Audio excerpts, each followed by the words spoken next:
अस्सलाम वालेकुम। आज हम टीईटी एग्ज़ाम के तहत तारीख़ इस मज़मून में तारीख़ के चंद सवालात और उसके जवाब देखेंगे जो आपको टीईटी एग्ज़ाम में बहुत कारआमद साबित हो सकते हैं।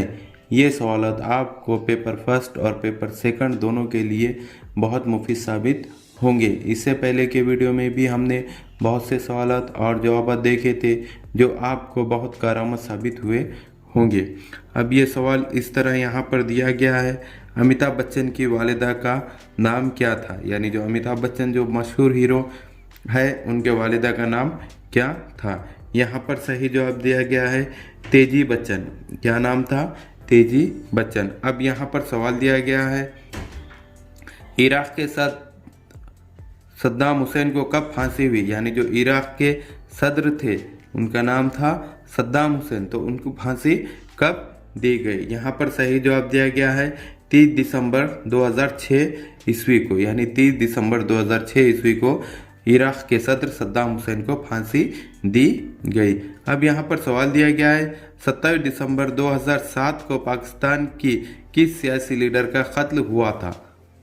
अब यहाँ सवाल इस तरह है कि 27 दिसंबर 2007 को पाकिस्तान की किस सियासी लीडर का कत्ल हुआ था? यहाँ पर सही जवाब दिया गया है बेनज़ीर भुट्टो। यानी बेनज़ीर भुट्टो का कत्ल कब किया गया था?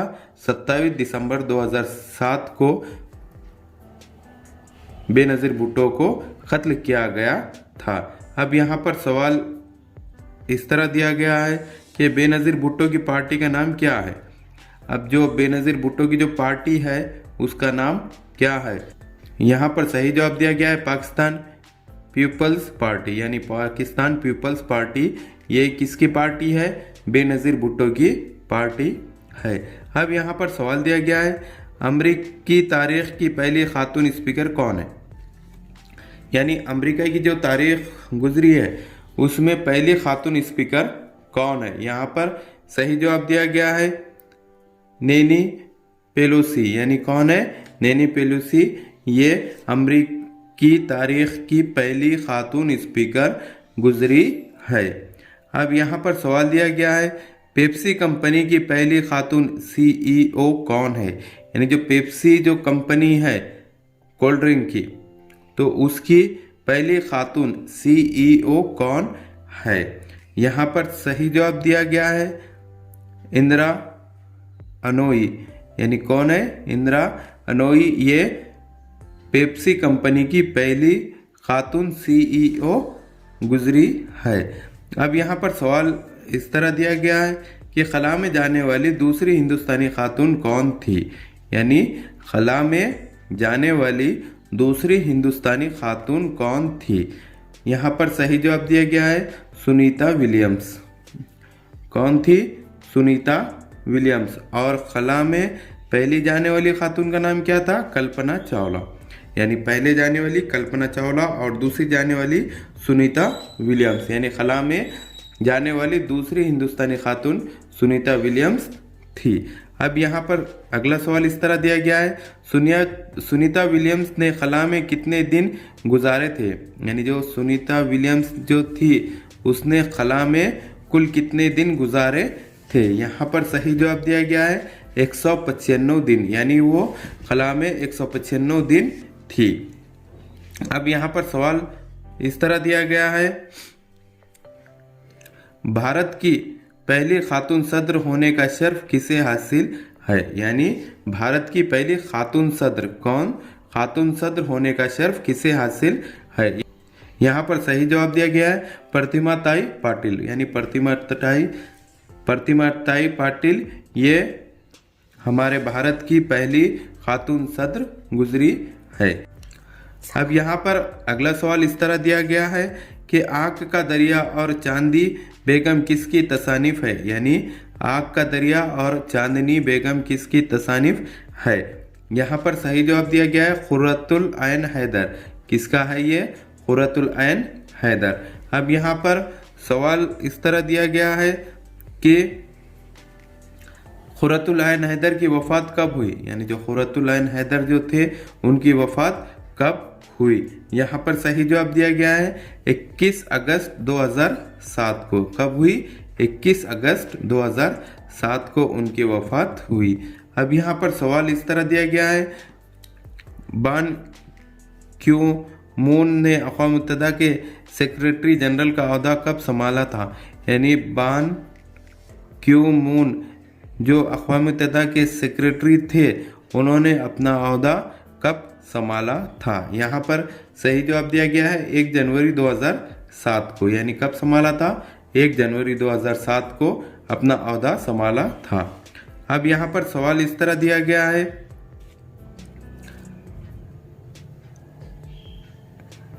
गॉर्डन ब्राउन ने बरतानिया के वज़ीर आज़म का ओहदा कब संभाला था? यानी गॉर्डन ब्राउन जो है, उन्होंने बरतानिया के वज़ीर आज़म का ओहदा कब संभाला था? यहाँ पर सही जवाब दिया गया है 27 जून 2007 को। यानी कब है? 27 जून 2007 को इन्होंने बरतानिया का वज़ीर आज़म का ओहदा संभाला था। अब यहाँ पर सवाल इस तरह दिया गया है, बेनज़ीर भुट्टो ने कितने साल तक जलावतनी की ज़िंदगी गुजारी थी? अब जो पाकिस्तान की जो सदर गुजरी है बेनज़ीर भुट्टो, उसने कितने साल तक जलावतनी की ज़िंदगी गुजारी थी? यहाँ पर सही जवाब दिया गया है 8 साल। कितने साल तक? 8 साल तक उन्होंने जलावतनी की ज़िंदगी गुजारी थी। अब यहाँ पर सवाल दिया गया है, अमेरिका के किस सदर ने अपनी ज़िंदगी में कभी किसी से मुसाफा नहीं किया था?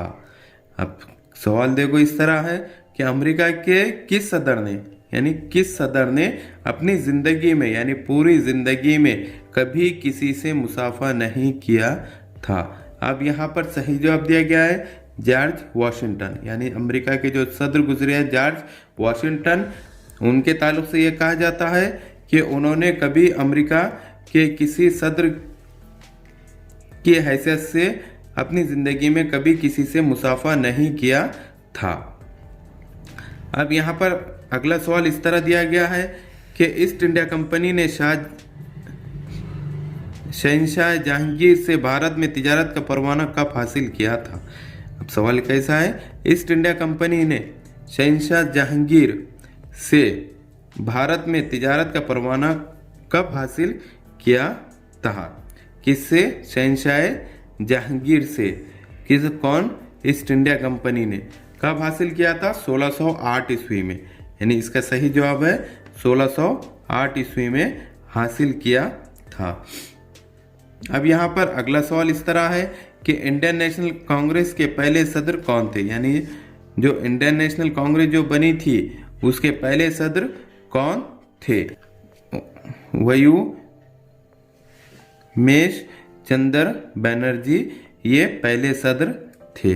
अब यहाँ पर सवाल इस तरह दिया गया है कि लोकमान्य तिलक ने कौन से अखबार जारी किए थे? अब जो लोकमान्य तिलक जो है उन्होंने कौन कौन से अखबार जारी किए थे? यहाँ पर सही जवाब इस तरह दिया गया है कि मराठा और केसरी अखबार। कौन से अखबार? मराठा और केसरी अखबार जारी किए थे। अगला सवाल इस तरह है कि डॉक्टर एनी बेसेंट किस मुल्क की रहने वाली थी? अब जो डॉक्टर एनी बेसेंट है वो किस मुल्क की रहने वाली थी? यहाँ पर सही जवाब इस तरह है कि आयरलैंड। कहाँ की रहने वाली थी? आयरलैंड। यानी डॉक्टर एनी बेसेंट आयरलैंड की रहने वाली थी। अब यहाँ पर सवाल इस तरह दिया गया है कि महात्मा गांधी ने दांडी यात्रा कब शुरू की थी? अब कौन? महात्मा गांधी ने कौन सी यात्रा? दांडी यात्रा कब शुरू की थी? यहाँ पर सही जवाब दिया गया है 12 मार्च 1930 को। कब चालू की थी? 12 मार्च 1930 को गांधी जी ने दांडी यात्रा शुरू की थी। अब यहाँ पर सवाल इस तरह दिया गया है, अवाबीन की नमाज कब पढ़ी जाती है? यानी जो अवाबीन की जो नमाज है वो कब पढ़ी जाती है? वो नमाज पढ़ी जाती है मगरिब के बाद। वो नमाज पढ़ी जाती है मगरिब के बाद। अब यहाँ पर अगला सवाल इस तरह दिया गया है कि सोमालियाई के सदर सैयद बारले का इंतकाल कब हुआ?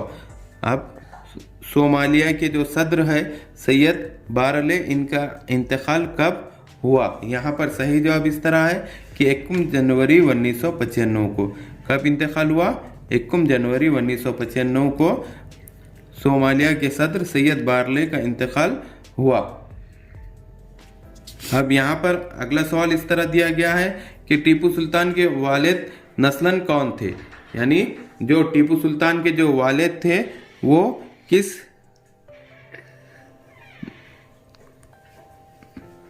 नस्ल से थे या किस नस्लन वो कौन थे? यहाँ पर सही जवाब दिया गया है अगवानी, यानी वो कौन थे?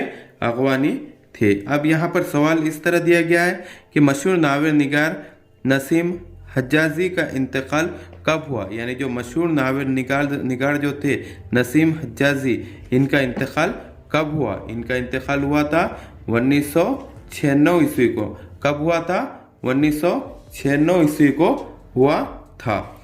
अब यहाँ पर सवाल दिया गया है डिप्टी नज़ीर अहमद ने कुल कितने नावल लिखे?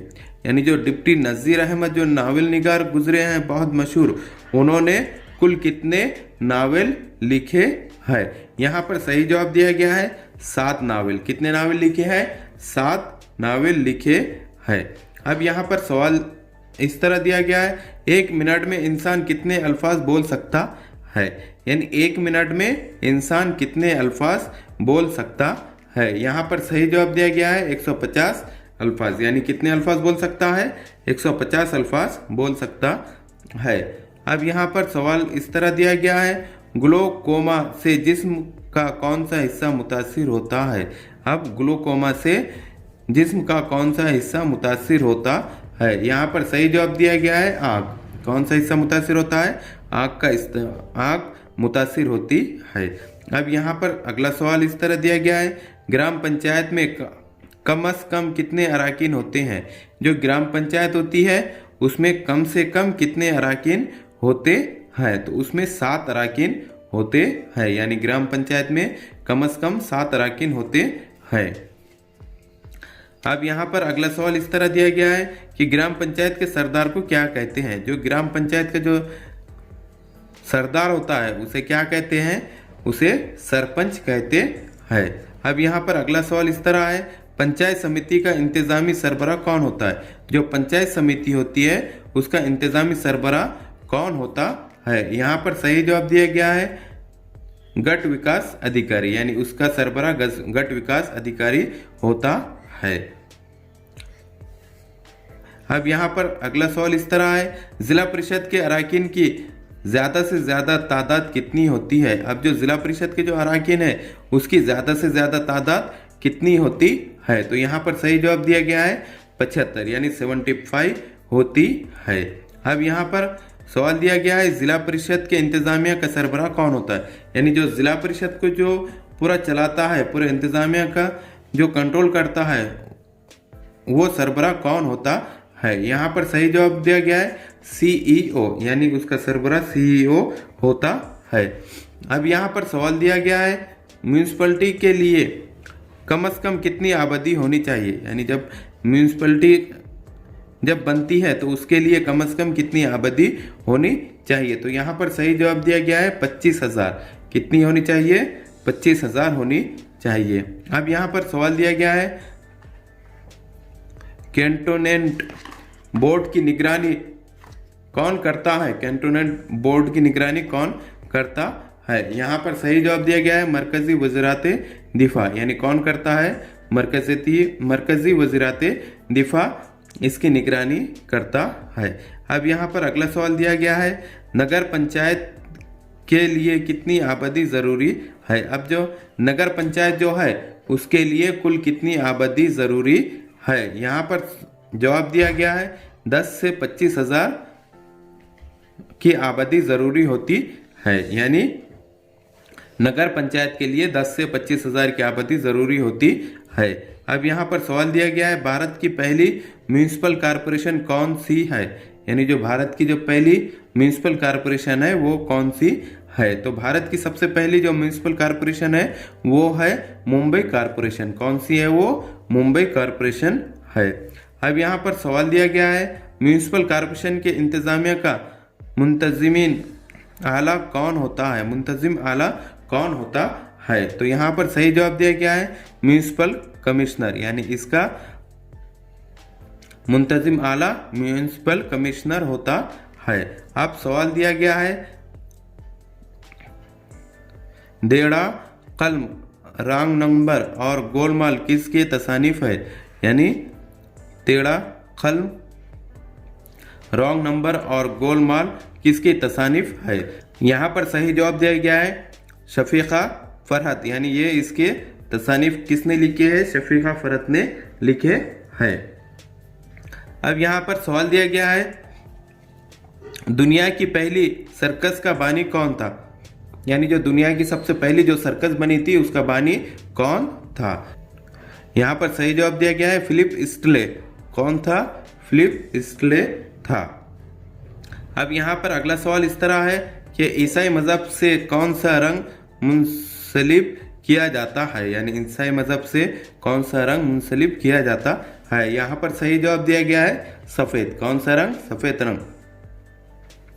यहाँ पर अगला सवाल दिया गया है कि हज़रत अली को किस मुल्क में फ़ख्रुल इस्लाम कहा जाता है? यानी हज़रत अली को किस मुल्क में फ़ख्रुल इस्लाम कहा जाता है? तो यहाँ पर सही जवाब दिया गया है ईरान, यानी ईरान में हज़रत अली को फ़ख्रुल इस्लाम कहा जाता है। यहाँ पर अगला सवाल इस तरह दिया गया है कि किस साहबी को सैफुल्लाह कहा जाता है? यानी ऐसे कौन से साहबी है जिसको सैफुल्लाह कहा जाता है? यहाँ पर सही जवाब दिया गया है खालिद बिन वलीद को। किसको कहा जाता है? खालिद बिन वलीद को सैफुल्लाह कहा जाता है। यहाँ पर सवाल इस तरह दिया गया है दीवार चीन के बाद दूसरी सबसे लंबी दीवार कहाँ है? यानी दीवार चीन के बाद दूसरी सबसे लंबी दीवार कहाँ है? तो यहाँ पर सही जवाब दिया गया है बरतानिया। कहाँ है वो? बरतानिया में है। यहाँ पर सवाल दिया गया है किस मुल्क को मुसव्विरों का मुल्क कहा जाता है? यानी किस मुल्क को मुसव्विरों का मुल्क कहा जाता है? तो यहाँ पर सही जवाब दिया गया है फ्रांस, यानी फ्रांस को कहा जाता है। अब यहाँ पर अगला सवाल दिया गया है गोवा कब आज़ाद हुआ था? यानी गोवा को आज़ादी कब मिली थी? तो यहाँ पर सही जवाब दिया गया है 1971 को गोवा आज़ाद हुआ था। अब यहाँ पर अगला सवाल है तुर्की किस ज़बान का लफ्ज़ है? यानी जो तुर्की है वो किस ज़बान से लिया गया है या किस ज़बान का लफ्ज़ है? तो ये फारसी ज़बान का लफ्ज़ है, यानी जो तुर्की जो लफ्ज़ है वो फारसी ज़बान का लफ्ज़ है। इस तरह के हमारे एजुकेशनल वीडियो देखने के लिए हमारे चैनल को सब्सक्राइब करें, बेल आइकन दबाएं, लाइक करें, शेयर करें और आगे की वीडियो देखने के लिए कमेंट्स करें। Thank you.